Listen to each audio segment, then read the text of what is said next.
4000 سال پہلے عراق کے شہر بیبیلون میں ایک بہت ہی ظالم بادشاہ کی حکومت تھی جس کا نام نمرود تھا۔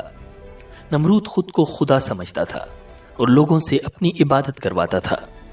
ایک رات نمرود نے خواب دیکھا کہ ایک ستارہ آسمان میں بلند ہوتا ہے جس کی روشنی سے سورج اور چاند کی روشنی مدھم پڑ جاتی ہے۔ نمرود اس خواب سے خوف زدہ ہو گیا۔ اس نے اپنے دربار میں موجود جادوگروں سے اس خواب کی تعبیر پوچھی۔ جادوگروں نے جواب میں کہا کہ ایک ایسا بچہ پیدا ہونے والا ہے جو تیری بادشاہت کو ختم کر دے گا۔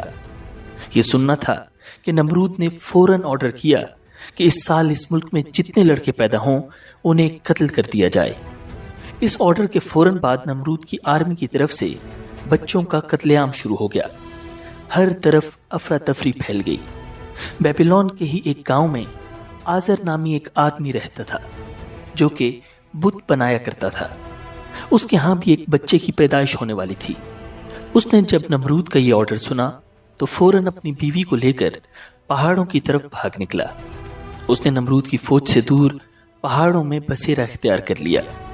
کچھ عرصے بعد ان کے ہاں ایک بہت ہی پیارا بیٹا پیدا ہوا جس کا نام ابراہیم رکھا گیا۔